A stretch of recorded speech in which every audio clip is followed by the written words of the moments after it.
하나님의 말씀은 누가복음 18장 15절에서 17절 말씀까지 대독해 드리겠습니다. 사람들이 예수의 만져주심을 바라고 자기 어린아기를 데리고 오매 제자들이 보고 꾸짖거늘 예수께서 그 어린아이들을 불러 가까이 하시고 이르시되 어린아이들이 내게 오는 것을 용납하고 금하지 말라. 하나님의 나라가 이런 자의 것이니라. 내가 진실로 너희에게 이르노니 누구든지 하나님의 나라를 어린이와 같이 받들지 않는 자는 결단코 들어가지 못하리라 하시니라. 아멘.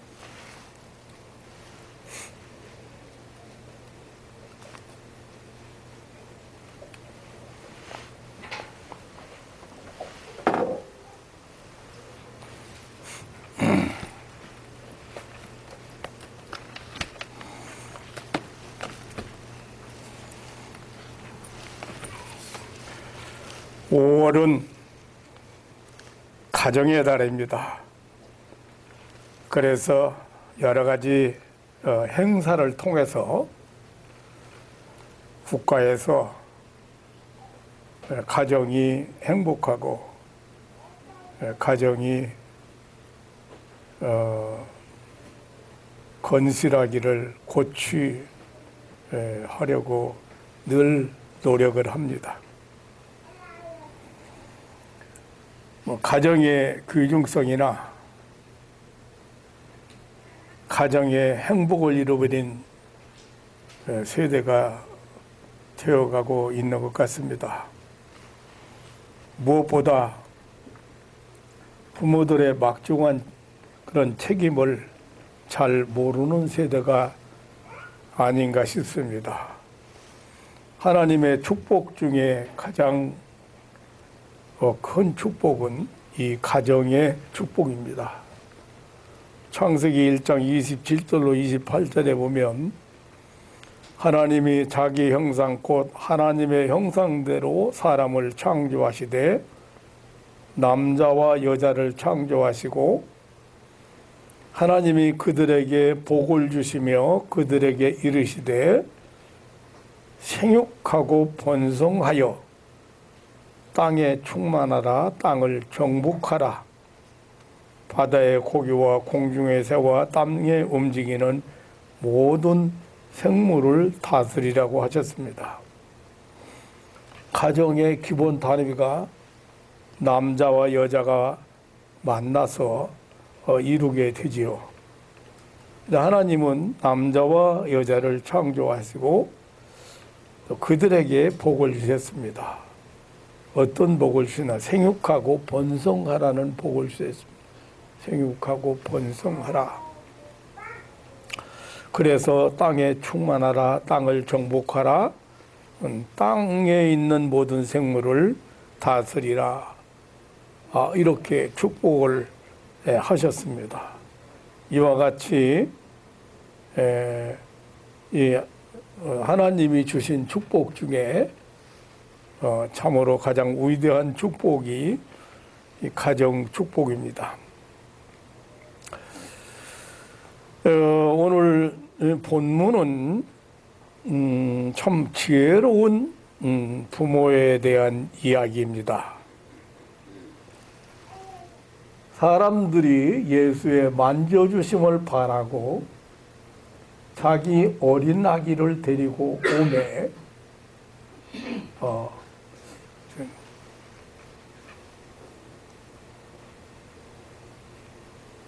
어린 아기를 예수님 앞에 데리고 온 부모 얘기지요. 예수님의 만져주심을 바라고 어린 아기를 데리고 왔다. 예. 오늘 보면은 성경에 어린 아기와 어린이, 그러니까 어린 아기만 데려온 것이 아니라 어린이도 데려온 것을 표현하고 있습니다. 이게 일반적으로 어린 아기라고 할 때는 파이디아라고 그래서 그 헬라어로 파이디아라고는 다용을 사용해서 자기 발로 걸어다니고 말도 자유롭게 의사를 표시할 줄 아는 정도의 아이들을 의미하는데, 본문에는 이 브레페라는 단어를 사용을 해서 부모의 도움을 받아야 될 유아들을 데리고 왔다는 뜻이 되겠습니다. 물론 성경에 보면 자유로 다니고 스스로 활동할 수 있는 그런 그 어린이들도 군중들과 함께 예수님께 나온 사실을 보게 됩니다. 근데 오늘 본문도 사람들이 예수의 만져주시길 바라고 자기 어린 아기를 데리고 왔다. 어린 아기 파이디아라고는 데려왔어요. 그런데 그 밑에 보면 16절에 보면 예수께서 그 어린 아이들을 불러, 여기는 또 브레페라는 용어가 아니고 파이디아라고는 용어를 사용했습니다. 그러니까 여기 한 사람 있는 사람만 있는 건 아니죠. 그래서 작은 애도 있고 걸어오는 애도 있고 업고 온 애도 있으리라, 그렇게 생각합니다.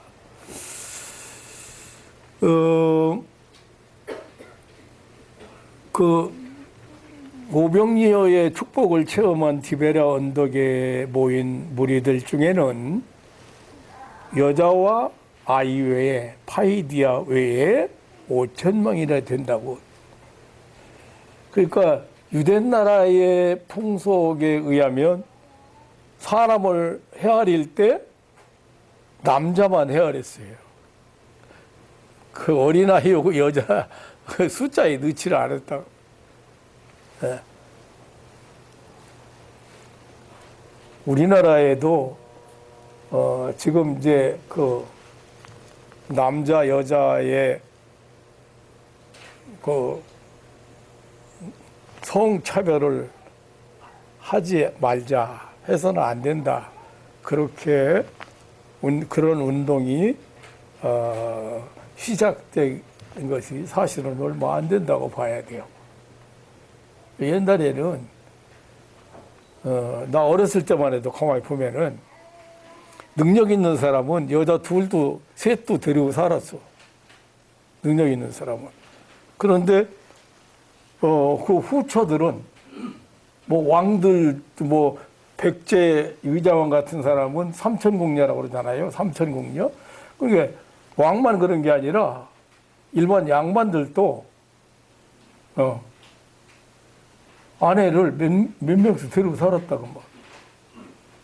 그런데 본처 말고 이 후처, 말하자면 작은 부인이나 새로 데려온 부인은 항상 사실 사람 취급이 안 됐어요. 그리고 그 아들 자체도 서자라고 그래서 호적에 잘 못 올렸어요. 우리 어렸을 때만 해도 우리 동네만 해도 작은 여자를 얻어서 다른 후처를 얻어서 한 사람이 2집이나 됐어.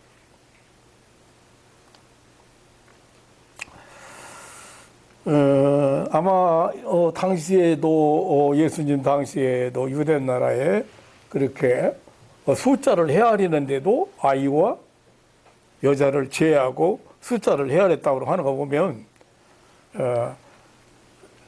그러니까 항상 남자를 돕기 위한 배필로서의 여자의 존재만 인정한 것 같습니다. 또 예수님께서 십자가 고난을 앞에 두고 예루살렘에 입성하실 때에도 호산나 호산나 외치던 무리들 중에 어린아이들이 말하자면 파라디아, 이 어린아이들이 많이 등장하는 것을 볼 수가 있습니다. 오늘 말씀에는 이제 브라페와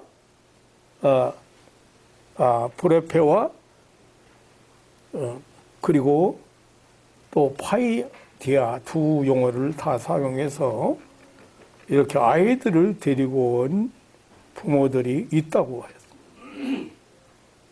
자기 어린 아이를 데리고 오매. 어린 아이들을 데리고 온 부모들은 참으로 예수님께 큰 은혜를 받은 사람들입니다. 뿐만 아니라 자신들의 아이들은 예수님께 은혜를 많이 받았습니다.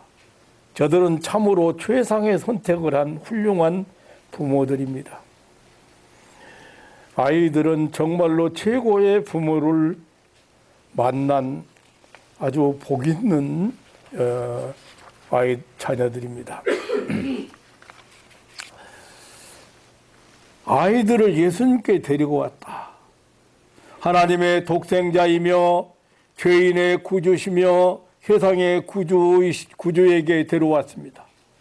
안주매기를 걷게 하고 문둥이를 깨끗게 하시고 소경의 눈을 뜨게 하시는 만병의 의사 예수님께 데리고 왔습니다. 귀신을 쫓아내시고 죽은 자를 살리신 권세와 능력의 예수님께 아이를 데리고 왔다. 참으로 잘한 일입니다. 최고의 부모 역할을 했습니다. 빛이신 예수님께 아이를 데리고 왔습니다. 생명이신 예수님, 자유케 하시는 예수님, 부활이신 예수님께 아이들을 데리고 왔습니다. 인생의 근본 문제를 해결해 주시는 예수님, 어린이를 사랑하시고 축복하시는 예수님께 아이들을 데리고 왔습니다. 죄인의 친구이신 예수님, 영과 육을 치료하시는 구원의 예수님, 생명의 의사이신 예수님 앞에 아이들을 데리고 왔습니다. 어린아이를 참 생명의 길로, 참 행복의 길로 데려온 부모들입니다. 참으로 최고의 부모입니다.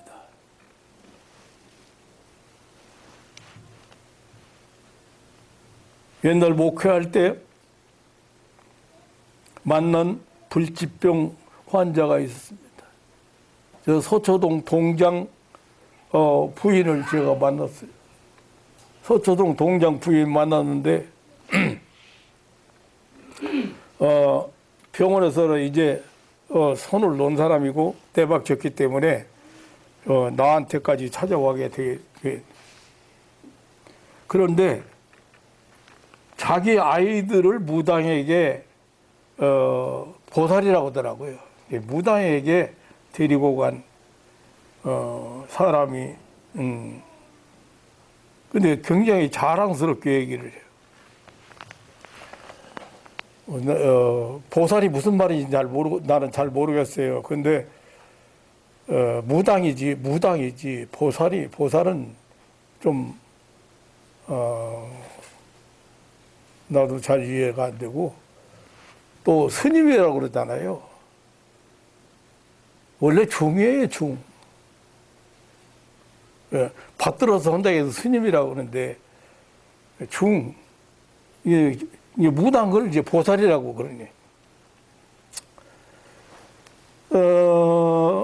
아주 자랑스럽게 얘기를 했어요. 돈을 들여가지고 관악산 자락에 있는 그 무당집 보살, 자기 말로 보살이라고 하는데, 거기다가 입적을 시켜놓고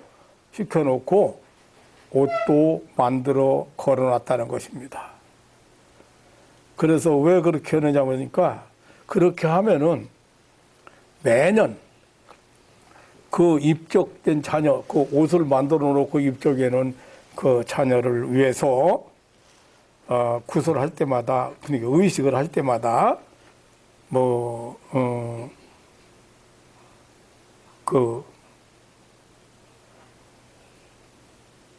복을 빌어준다. 예. 그러면 아이들이 무병장수한다.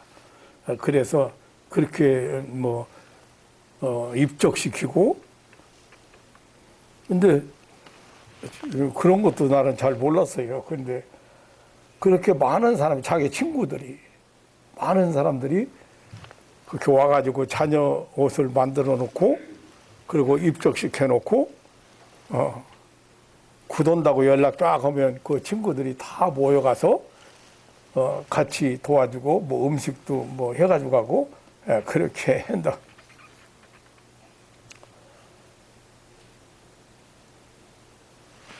옛날에 내가 군대 제대 이후에 서울에 와서 방학을 돌아다닐 때 어떤 사람 따라서 일하러, 정릉에 어느 집에 일하러 갔어. 큰 집에 일하러 갔어. 디모도지 말하자면. 뒤에서 수중 드는 일을 하는. 근데 거기 있는 아주머니가 내가 아주 성실하게 일하는 걸 보고 나보고 생년월일이라고 이름하고 적어놓고 가래. 왜 그러시느냐 하니까 4월 초파일에 등을 하나 이름해서 달아준다고. 착한 사람이니까 자기가 달아주겠다고.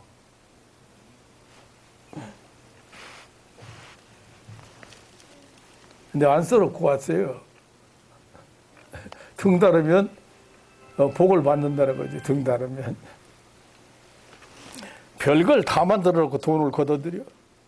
그러면서 하는 얘기가, 아유, 그 등 하나 다른데 내가 얼마나 들어가는데요? 그랬더니, 아우, 비싼 것은 몇십만 원, 몇백만 원 들어가요.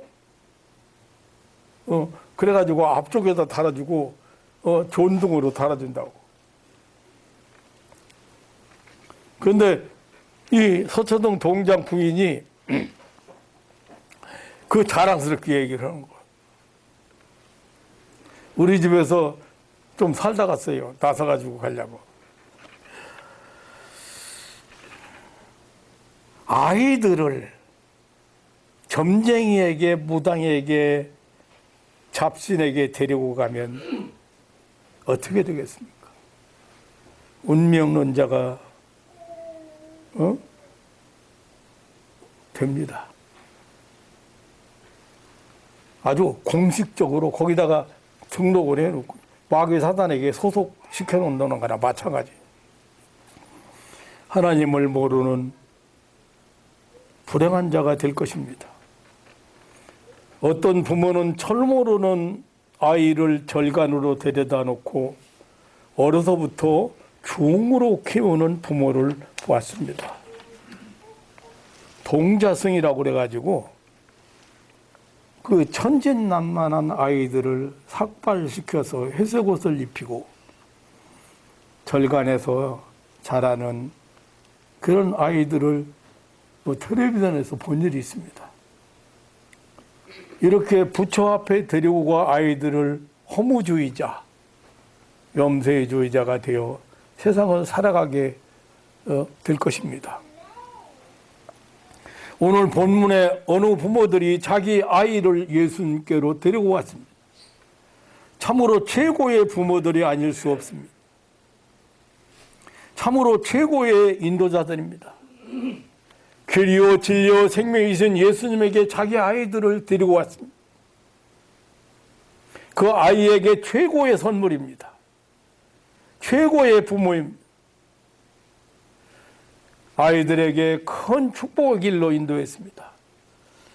우리의 성도들의 자녀들은 참으로 축복받은 아이들입니다. 뱃속에서부터 예수님께 나아가는, 그리고 어머니 품에 안기어 등에 업히어 예수님께 나아가고 후에는 부모의 손을 잡고 예수님께 나아가, 이런 자녀들은 결국 영원한 천국을 유업으로 받아 영생목으로 누리게 되어 영원히 부모님의 손을 놓지 않게 됩니다. 사람에게 있어서 어린 시절은 대단히 중요한 시기입니다. 그의 그 사람의 일생이 결정되는 시기가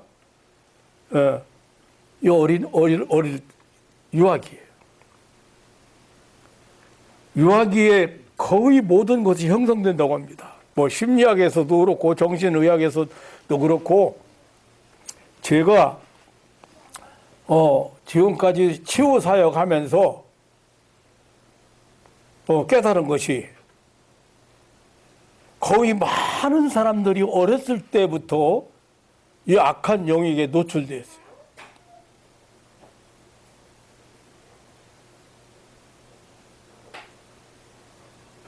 내가 목회할 때 그 주일학교 교사 중에 한 사람이 청년들이 이제 하나씩 하루 저녁에 한 사람씩 해결 보고 막 이렇게 해 나갈 때 이제 그 청년도 이제 기도 받으러 왔어요. 기도 받으러 왔는데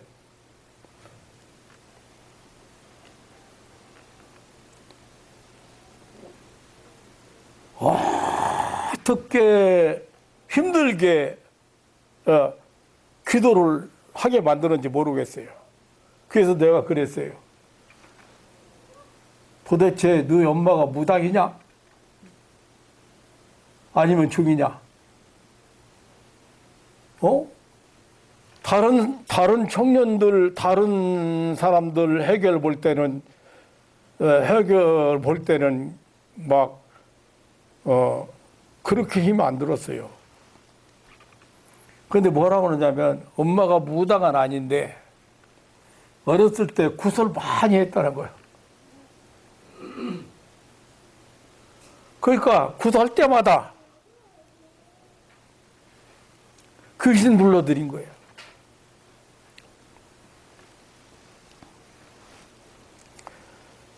그래서 하도 힘들어서 내가 물어본 거예요. 너희 엄마가 무당이야? 내가 그랬어요.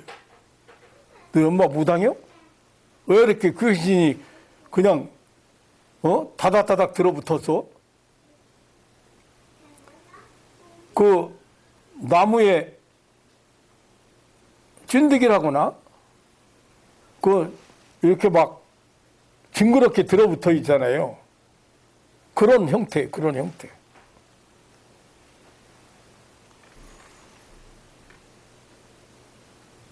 이 어렸을 때 굉장히 중요해요. 암환자들 마찬가지요. 암환자들 보면 뭐 병원에서 뭐 1기다, 2기다, 뭐 초기다 뭐 이렇게 말하잖아요. 벌써 20년 전 얘기야. 20년 전부터 시작된 거야. 어렸을 때 얼마나 중요해요? 부모 책임이 얼마나 크다는 걸 알아둬야 돼요.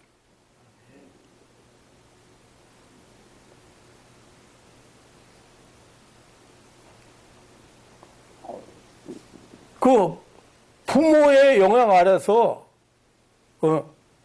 아이들이 가장 중요한 시기. 저는 목사라는 것 때문에 아이들과 밥상을 같이 한 기억이 없을 정도로 아이들을 데리고 앉아서 기도해야 하고 아이들을 데리고 앉아서 성경 읽어주고 아이들 밥 먹기 전에 축복하고 이렇게 했어야 되는데 그게 지금 생각해 보면 교회를 개척하고 전도하러 다니고 활동하러 다닌다고 해가지고 새벽기도 갔다가 와 보면 아이들 벌써 학교 갔잖아요. 새벽기도 갔다 오고 밖에 나가서 전도하고 활동하다가 집에 들어가면 아이들은 벌써 자잖아요. 그 같이 밥 먹을 시간이 별로 없는 거예요.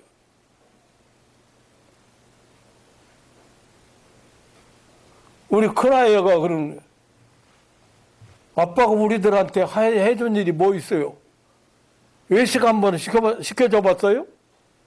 어디 놀러 한번 가봤어요? 그런데요, 제가 그 말을 듣는 순간에 온몸에 소름이 쫙 돌아요.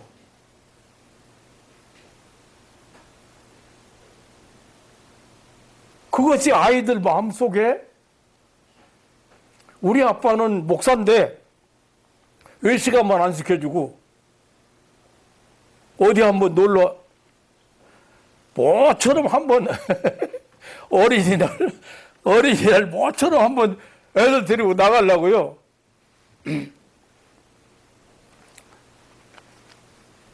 애들 데리고 나가려고 했더니 새 집에서 오늘 애들을 좀 목사님 같이 데리고 오면 안 되냐고요. 새 집에서. 그게 다른 집 애들 세더고 우리 집 애들 두라고. 애들 5명 싣고 이제 출발했잖아요. 자연농원을 한번 저 용인에 있는 자연농원을 한번 가보자고 했는데 차댈 데도 없고 어디 애들 데리고 들어갈 데가 없어요. 애들 데리고 다시 나왔어요. 남의 애들까지 데리고 가서. 그게 내 목회, 내 일생에 처음 어린이날 향해서 애들을 한번 데리고 나갔던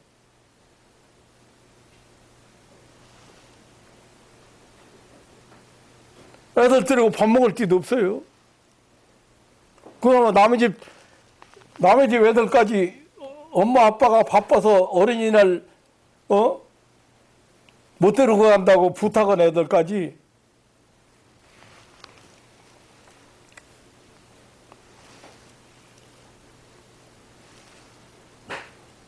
그래서 부모가 엄마가 아이들 데리고 앉아서 밥 먹기 전에 하나님께 축복하고 감사기도 하고 같이 찬송 부르고 엄마가 이렇게 집에서 잘 해줬으면은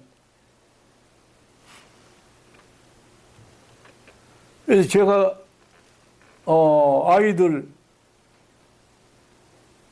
나 같으면요 이렇게 생각하거든요. 아버지가 목사면 효도하기 위해서라도 아니 목사가 아니라도 효도하기 위해서라도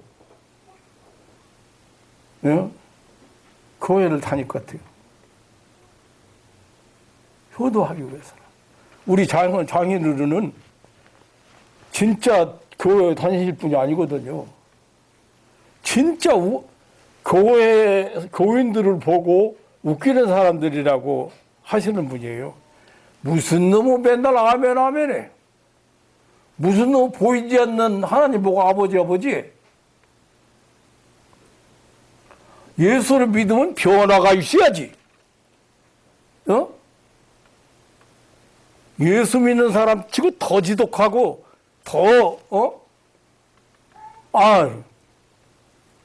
그런데도 어머니도 무식한 할머니잖아요. 그런데 그 어머니가 얘야 교회 좀 나가자. 그 우리 처할머니가 아들한테 교회 나가자 그랬어요. 늙은 아들한테. 그러니까 따라 나섰어요. 그 이제 돌아가시기 전에 3년을 교회를 몇 년을 다녔는데 몇 년 다녔죠. 교회 꼭 주일날이면 두 분이 철에 있고 교회를 나갔죠. 그런데 가면 웃긴다는 거지. 이제 본인 생각이 아주 논리가 정해놓은 분이고 그러니까 신앙이 없는 분이 가서 가만히 앉아서 보니까 웃기는 거야. 헌금방울이 왔다 갔다 하는 것까지도 그 양반 눈에는 거슬려. 목사들 10만 간다고 뒤에 집사님, 권사님 몇 사람 졸졸 따라다니고 하는 것, 그것만도 눈에 거슬려. 교회가 뭐 하는 일이 있어야지. 겨우 목사 한 사람 먹여 살리고 말어.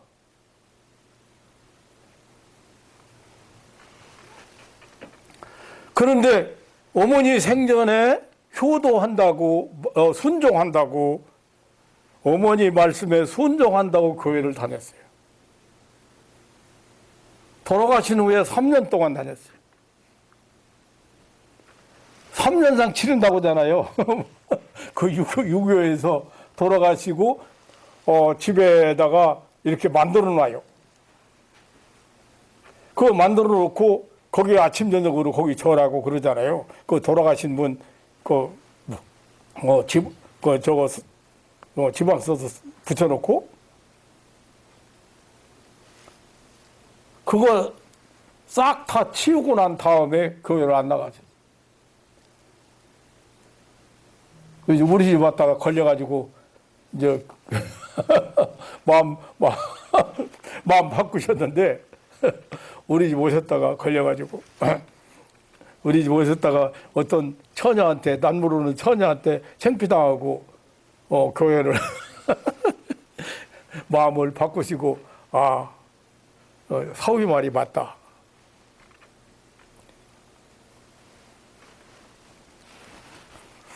그런데 진짜 부모 생전에 부모에게 효도하기 위해서라도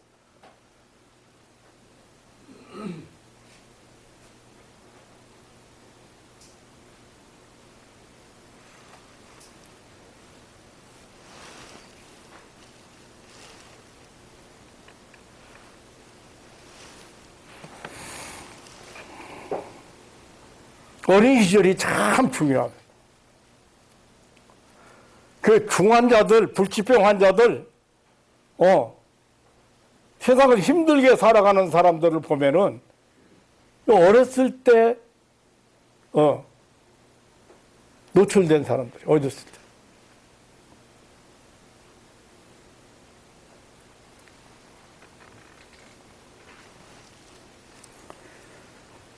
인생이 결정되는 시기가 유아기예요. 그래서 유아기에 모든 것이 형성된다는 겁니다. 어렸을 때 부모들이 오늘 우리 작은 교회지만 이거 부모들이 그래도 꽤 있는 다 부모지요. 그리고 부모 될 거지요, 물론. 그런데 어렸을 때 그만큼 중요하다. 세상을 불행하게 사는 사람들 보면 거의가 그 유아기에 받은 영향이라고. 이 중요한 시기에 예수님 앞에 데리고 왔다. 예수님 앞에 데리고 왔다. 참으로 최고의 선택이라. 근데 왜 이 부모들이 예수님께 아이를 데리고 왔느냐? 그 이유가 분명해요. 예수께서 예수의 만져주심을 바라고 그래. 예수님의 축복을 받기 위함이었습니다. 여기 만져줌이란 단어를 보면은 하프테타이라고는 단어인데요. 구체적으로 예수님께서 아이들의 머리 위에 손을 얹고 축복하는 것을 가리킵니다. 이것이 자기 아이들을 예수님께 데리고 온 목적입니다. 다시 말하면 예수님의 축복을 받기 위함이었습니다. 그런데 제자들이 저들을 꾸짖었습니다. 짐작하건대 아이들이 떠드는 것, 철모드는 아이들이 제멋대로 행동하는 것, 울고 떠드는 것, 이런 이유로 거부했을 것 같습니다. 그런데 실제적으로 심리학에서 4살 이하의 아이들은 4초 동안을 가만히 못 있는다는 게, 그러려니 해야지.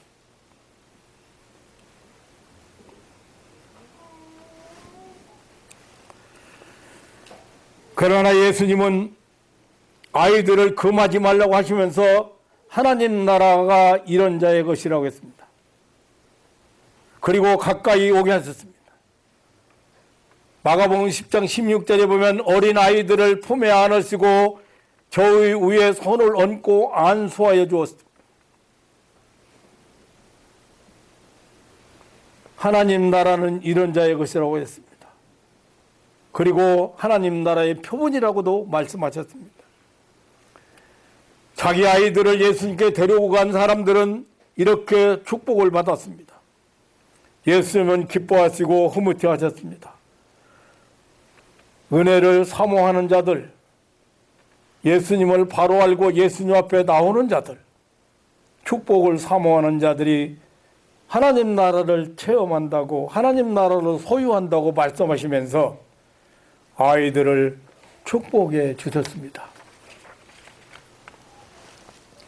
예수님은 아이들을 가까이 오라 하시고 품에 안으시고 예수님의 그 안수 기도를 이렇게 하셨습니다. 그런데 아마 이 아이들이 큰 일꾼들이 되어서 하나님 나라를 세우고 확장하는데 이 초대교회에 그 주축이 되지 않았을까, 그렇게 제가 생각해 봅니다.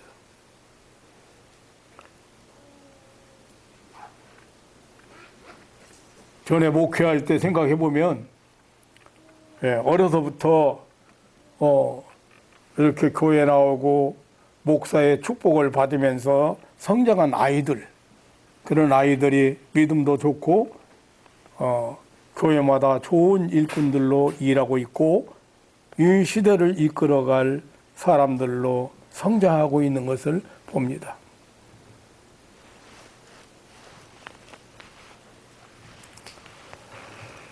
하나님께서요, 제가 이제 선교 유치원을 이제 승강 유치원, 선교 목적으로, 전도 목적으로 유치원을 제가 13년인가요? 13회를 졸업하고 내가 나왔나 모르겠습니다. 했는데 이 아이들이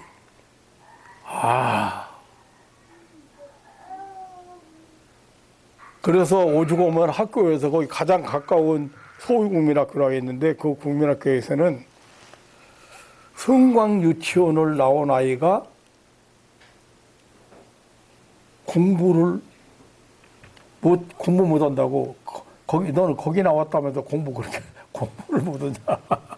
거기 반장, 부반장, 회장, 부회장 다 차지했어. 유치원, 우리 유치원 출신 아이들이. 그리고 이 어린 아이들 기도를 하면서 제가 참, 보람을 많이 느꼈는데요.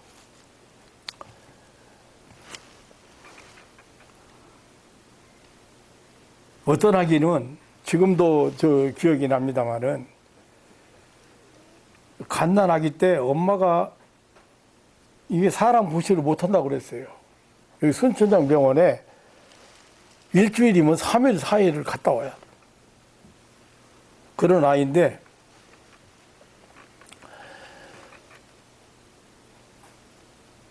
제가 그렇게 데려오라고. 그런데 기관지가 약해서 그렇고 어디가 문제가 있어서 그렇고 그래서 아이가 무슨 기관지가 약하고 말고 어디 있어. 아이가 생명력이 얼마나 왕성한데 데려와. 내가 책임질 테니까. 그러니까 데려왔는데 보니까 콧물 침 이런 거 줄줄줄 흐르고 여기가 다 헐고 아이가 볼 수 없이 말라 있고 그래요. 그래서 제가 기도를 했죠. 애기가 어디가 무슨 기관지에 그 쓸데없는 소리예요. 다른 문제가 있는데 병원에서 알아? 그런데 그 엄마가 사람 구실 못할 거라고 생각한 아이를 목사님이 기도해 주셔서 살려주시고 건강하게 잘 컸는데 우리 집 식구 중에 제일 믿음 좋은 아이라고 그래, 걔가. 아무것도 모르는 것 같잖아요, 어리니까. 예. 그런데 그렇지 않습니다.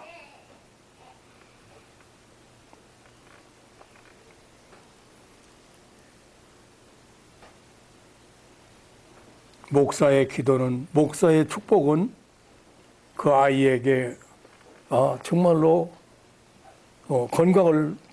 건강한 삶을 살고 그 뒤로 예. 그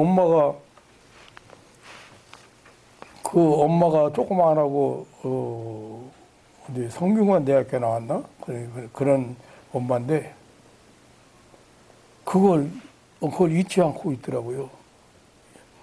아이 이게 살아보지 못할 줄 알았는데 목사님 만나가지고 사는 아이라고. 한 번도 그 후로 아픈 일도 없고 그렇게 조그만 해도 우리 교회 와서 이거 사당동에 살기 때문에 우리 교회를 안 다녔거든요. 우리 교회 와서 감사한금 할 때 조그마한 사람인데 보통 그때 당시에 몇백만 원, 300만 원 이렇게 감사한 거예요. 돈이 있다고 그렇게 되는 거 아니에요.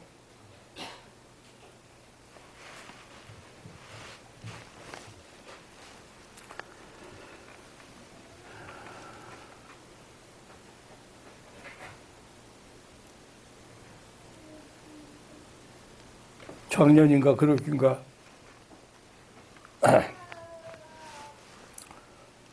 장례식장에 갔는데 그 효암 손녀딸 데리고 보름 이상 데리고 와서 기도받고 나선 그 할머니가 벌써 돌아가신 줄 알았더니 예? 인제서 돌아가셨다 그걸 갔어요.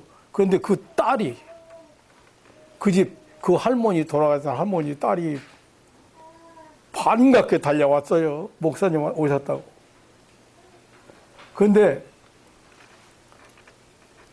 이 아이라고 하니까 생각나는데 이게 병원에 갔다 오고 해열제 먹이고 별짓 다 해도 애가 열이 안 떨어지고 밤 12시가 다 됐는데 애가 열이 안 떨어지고 그러고 있으니까 그 나한테 전화가 온 거야. 그래서 그 밤중에 가방 들고 달려갔어요. 가서 기도를 했는데 그 순간에 열도 딱 떠나고 아가 회복되는 거 보고 오는데 그 밤늦게 12시 지난 뒤에 오는데 날아갈 것 같아. 그래서 무슨 마음이 오냐면 그 아이에게 일생 동안 고생하고 살 아이가 오늘 벗어난 거예요. 거기서 벗어난 거예요. 그런데 나도 까맣게 잊고 있는데 이 아이가 그때 저녁에 오셔가지고 12시 오셔가지고 그때 기도해 준 아이예요. 그 뒤로 한 번도 안 아팠지. 내가 그랬지. 병이라는 거 모르고 살아요.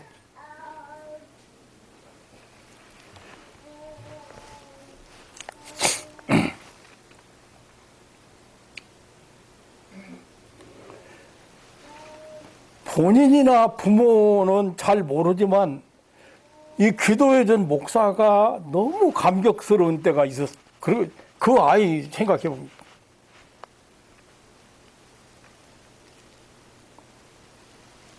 아이가 건강하게 아무 탈 없이 자랄 것을 생각하면 하나님께 절로 감사가 나오고 나는 정말 위대한 일을 했다는 자부심으로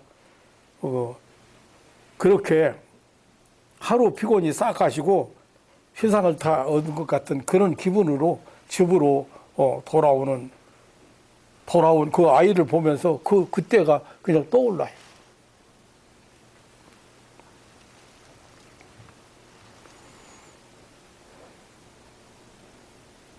하나님 앞에 데려온, 예수님 앞에 데려온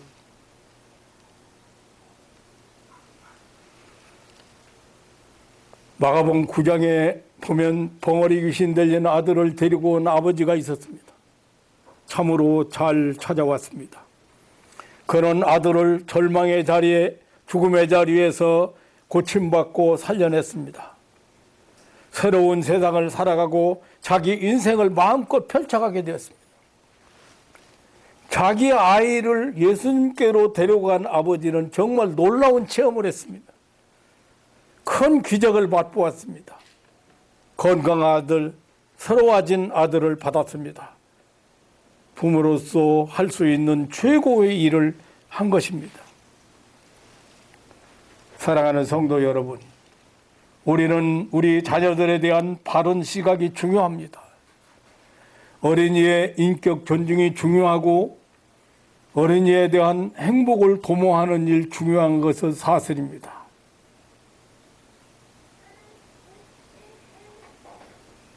그보다 먼저 우리들의 자녀가 얼마나 존귀한 존재인지 어떠한 존재인지 아는 것이 더 중요하고 우선시 되어야 합니다. 부모에게 주신 자식의 존엄성과 그 존귀성과 이런 것을 아는 것이 참으로 중요합니다.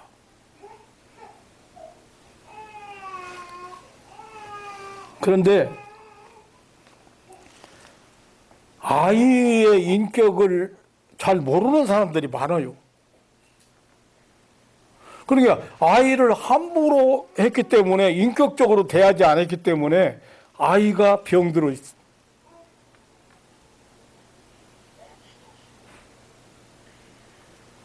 이 아이도 인격이란 말, 인격체란 말이에요. 그 말을 알아들으셔야 돼요. 뱃속에 있는 아이도 인격체라 이 말이에요. 인격체라는 말은 알고 느끼고 깨닫고 감정 있고 있다 이 말이에요. 그냥 생물이 아니야. 그러니까 어린아이는 어린아이대로 그 인격이 있다 그 말이에요. 그럼 그걸 인정해 줘야 될 거 아니에요. 엄마라고 아빠라고 함부로 대했기 때문에 아이가 삐뚤어져 가고요.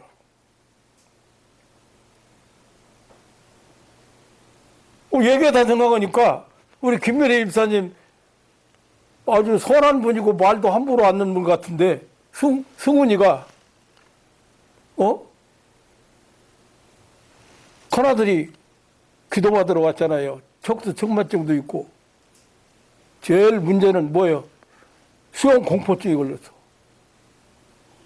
근데 왜 그런가 따졌어요. 근데 영어 시험 잘못 봤다고 초등학교 6학년 때인가 몇 학년, 중학교 1학년 때인가 물어봤는데 그것 때문에 야단친 것이 걔에게 엄청난 충격이 온 거야.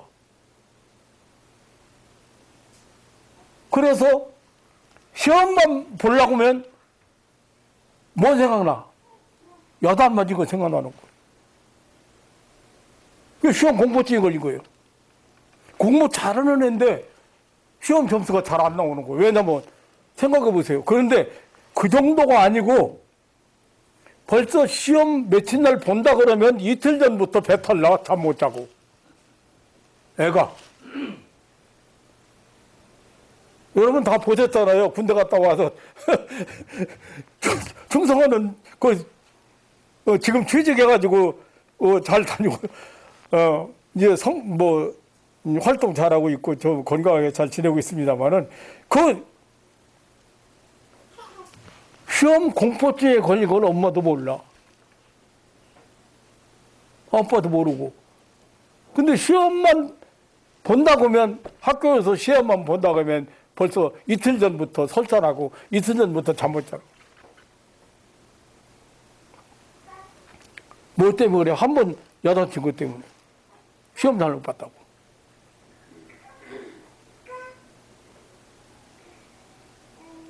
그까지 그 시험 좀 잘못 보면 어때요, 의원님? 이번에 점수가 좀 적게 나왔구나. 다음에 잘하면 돼. 공부가 이거 아니야. 공부가 최고 아니야. 그렇게 해야 될 부모가 시험 잘못 봤다고 야단쳐 아이한테 충격을 줘가지고 충격이.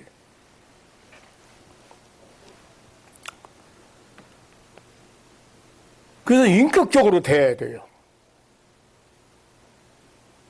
무식한 사람은 무식한 대로 그 인격이 있잖아요. 근데 하나님은요, 절대 인격적으로 대해요. 무식한 사람은 무식한 대로, 모르는 사람은 모르는 대로.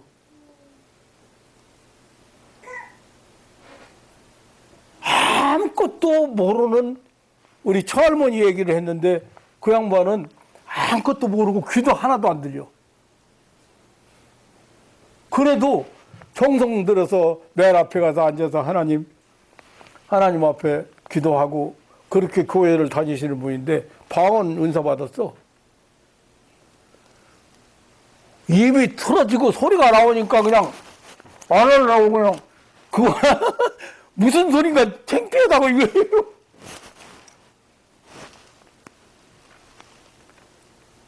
아무것도 모르지만 하나님이 계시다. 그 하나님이 나를 사랑하신다. 하나님이 나를 지켜주신다. 하나님이 나를 위해서 독생자를 보내셨다.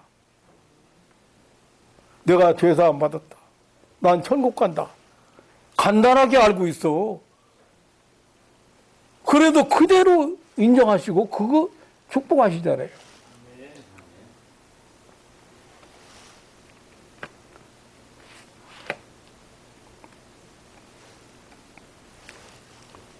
가족들이 다 반대하는데 그 할머니가 끄떡끄떡했어. 그 할머니는 기도할 때 뭐 응답이 뭔지 뭐 잘 몰라. 그러니까 헌금할 때 봉투를 잘 모르니까 봉투에다 담아놨는데 11조고 감사한 거 담아놨는데 하나님 이거 감사한 금목도 맞습니까? 그러면 마지막 모르 무식한 할머니니까 뭐 귀도 잘 안 들리는 할머니인데 하나님은 어떤 사람이든지 그 사람 인격적으로 대한다고 말이에요. 왜 너는 이러냐? 저 사람은 저런데 너는 왜 이러냐? 이렇게 안 는다고 말이에요. 자녀들 잘못 키우면 한번 생각해 보세요. 자녀 하나 잘 키우면 하나님 앞에 인격자로 키우면 하나님 앞에 축복받는 자로 키우면 대대손손이 복을 받아.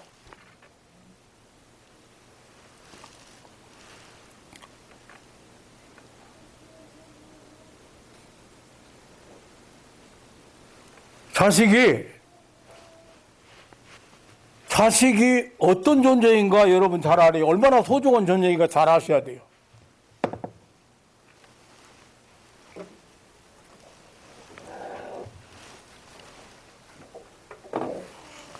시간이 많이 흘렀네요. 성경 찾으려고 그랬더니.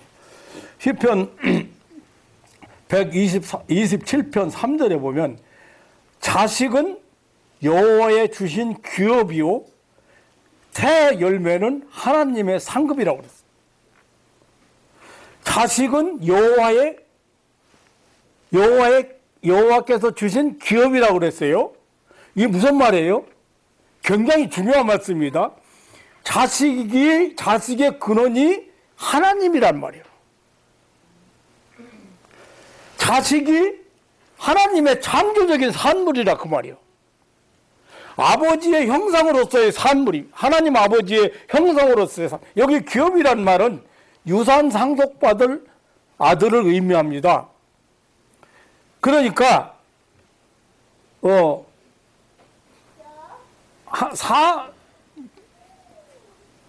자식이 뭐냐면 자식이 하나님의 상속을 받을 하나님의 유산을 상속받을 자라. 아들 자체가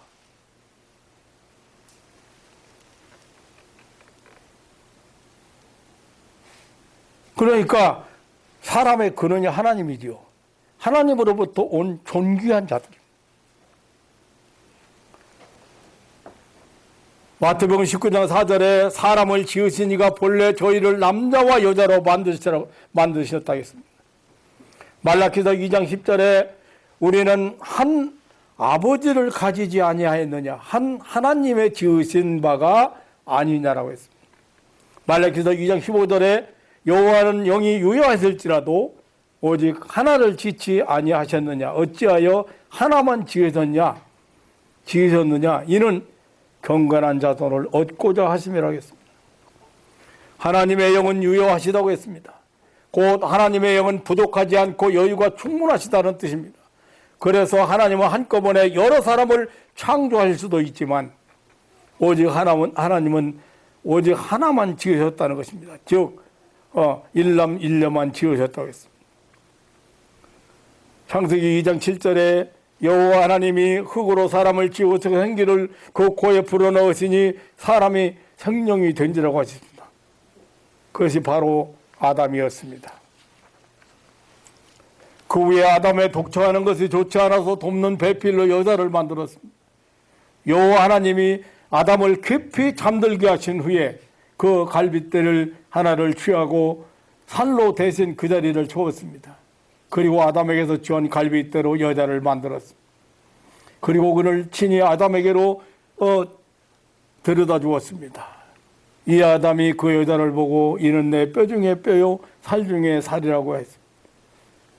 이것을 남자에게 취하였은즉 여자라 칭하리라고 했습니다. 그 후에 남녀는 합하여 하나가 되고 자녀를 생산하는 창조주 하나님의 수단이 된 것입니다. 그래서 말라기 선지는 하나님의 영이 유효하지만 한 남자 한 여자를 지어서 서로 합하여 하나가 되게 하고 그들을 통하여 자손을 번성케 하였다고 했습니다. 하나님께서 이렇게 하신 것은 거룩한 자손을 얻고자 함이라 했습니다. 저들을 짝지어 하나가 되게 하신 것은 경건한 자손을 얻고자 함이라 했습니다. 이것은 하나님의 거룩한 창조 질서였습니다. 하나님이 한 사람에게 주신 수십억 개의 유전자는 남녀의 정상적인 부부 관계를 통해서 생명의 형질이 이루어지게 하신 것입니다. 남자와 여자가 만나 사랑하고 그 사랑의 행위를 통해서 남자와 남자의 정자가 만나 생명체의 형질로 구성되도록 한 것입니다. 그런데 지금 온 인류가 만난 말세의 최고의 타락은 이 성문제요, 후손 문제입니다.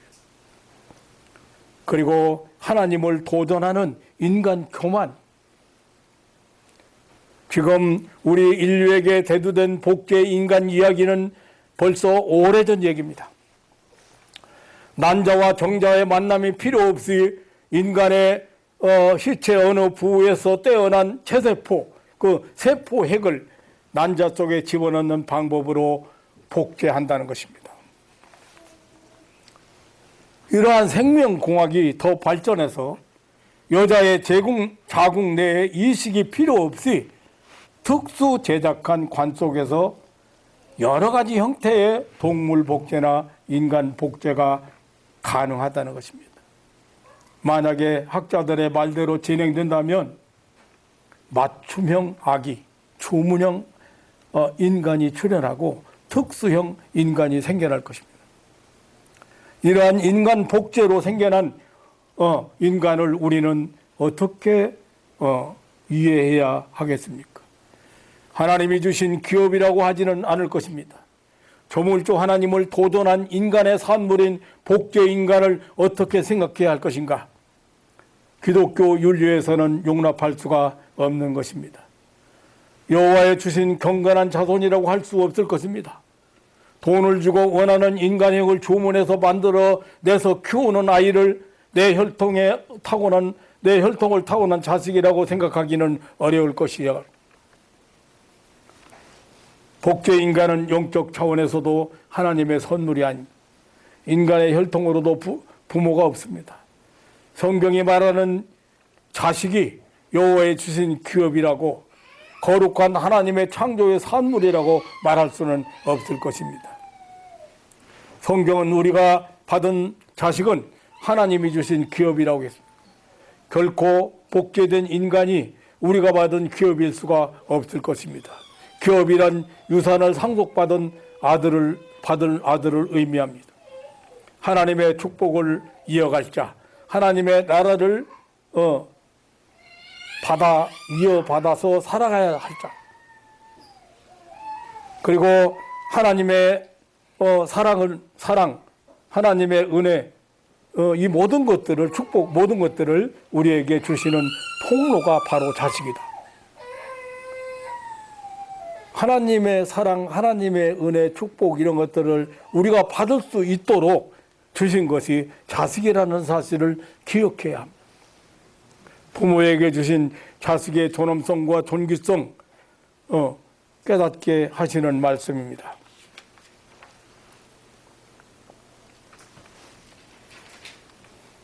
또한 시편 127편 3절에 계속해서 말하기를 자식은 태 열매라.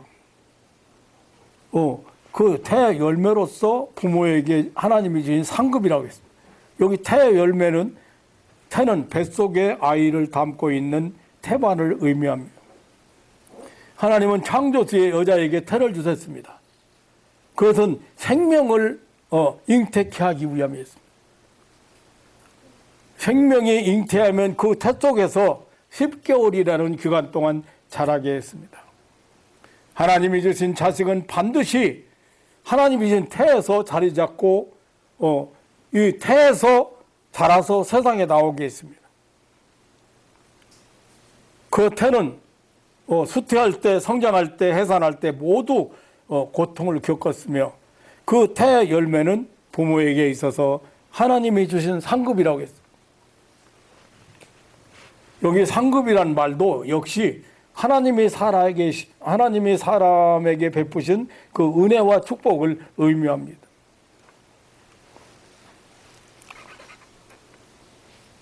창세기 25장 1절에 보면 아브라함에게 나는 너의 방패요 너의 지극히 큰 상급이라고.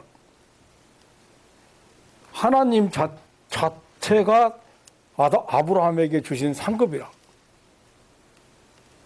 하나님을 순종해서 하나님을 따르는 자, 그에게 주시는 상급이 바로 하나님이시라. 하나님 자체가 보상이요 복이라고 한 것입니다. 자식 역시 하나님께서 충실한 사람에게 베푸시는 축복의 선물이라고 했습니다. 그렇다면 그 가치, 그 존귀성 대단한 것입니다. 하나님을 경외하는 부모는 자식들에게 하나님 경외의 신앙을 계승하여 어릴 때부터 하나님 여호와의 율법을 곧 계명을 쫓아 하나님 앞에서 예배 생활과 기도와 감사와 찬송과 선행 생활에 익숙해지도록 해야 하겠습니다.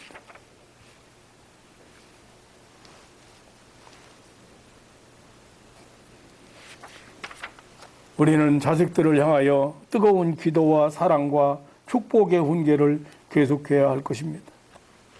그리고 하나님께서 자식들에게 주신 달란트 개발에 힘써서 하나님을 기쁘시게 하는 목적적 삶을 정립시켜 주어야 하겠습니다. 그래서 자식들이 하나님의 복을 받아 모든 삶 속에서 승리의 삶을 살아가게 해야 할 것입니다.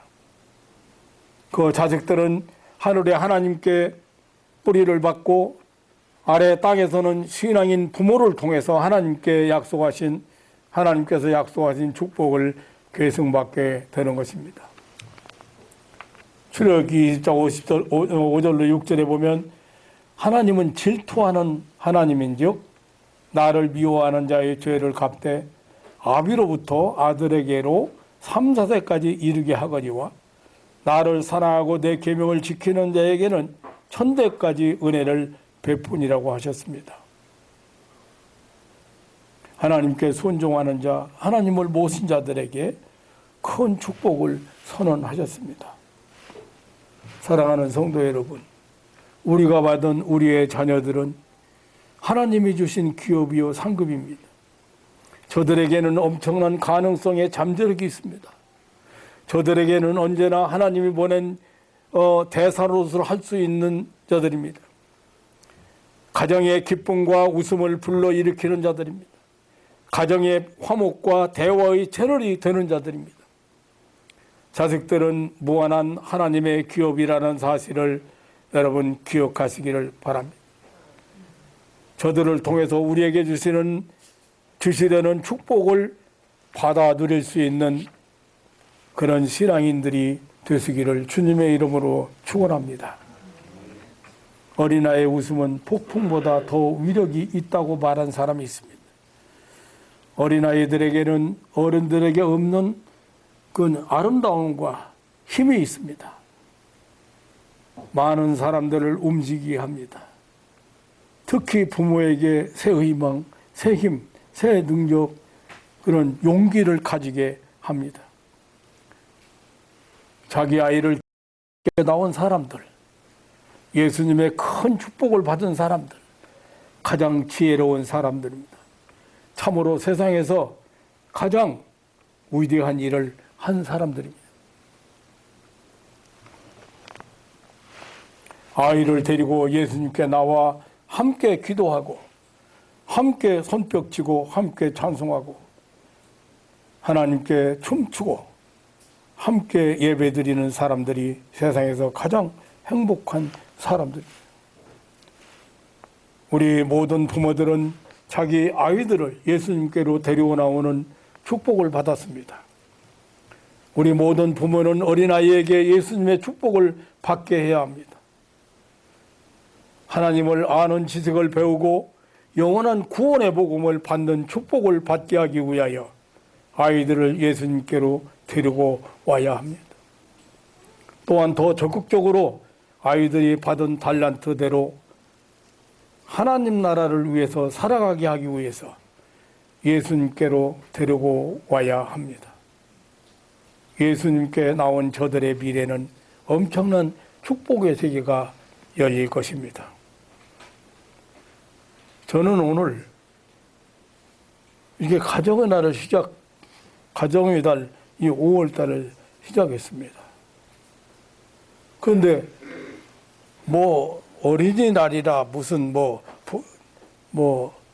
어버이날이다, 무슨 스승의 날이다, 이런 날을 우리가 그런 행사를 지키는 것이 그렇게 중요한 거 아닙니다. 그보다 더 중요한 것은 지금 너무도 인간의 존귀성을 잃어버리고 있다고 말이에요. 한 영혼의 존귀성을 잃어버리는 세상이 되어가고 있다고 말이에요.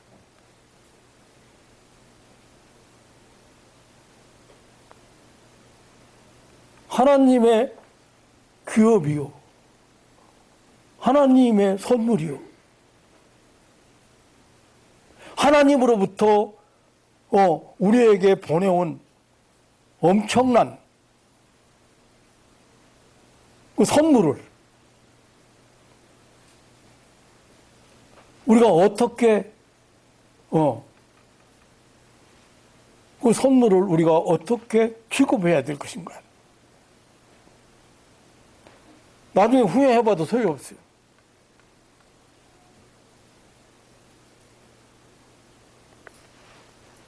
먼데 가서 먼데 사람 전도하고 먼데 사람 많이 전도하고 이거 중요하지 않습니다.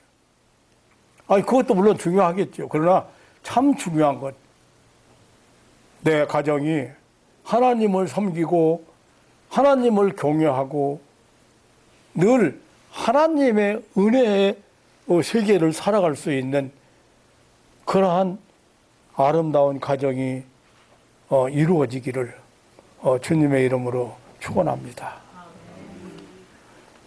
살아계신 하나님, 우리에게 한 가정을 이루게 하시고 가정의 행복을, 가정의 그 축복을, 그 무엇보다도 엄청난 축복을 하신 하나님의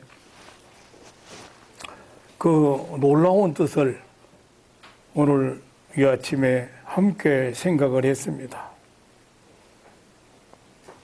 생육하고 번성하라 그럼. 땅에 충만하라. 땅을 정복하라. 땅의 모든 움직이는 생물을 다스리라고 하셨습니다. 이 엄청난 축복을 받은 우리 인간들이 그 놀라운 하나님의 축복을 이렇게 잃어버려 가고 있습니다. 이것이 타락한 인간의 모습이에요.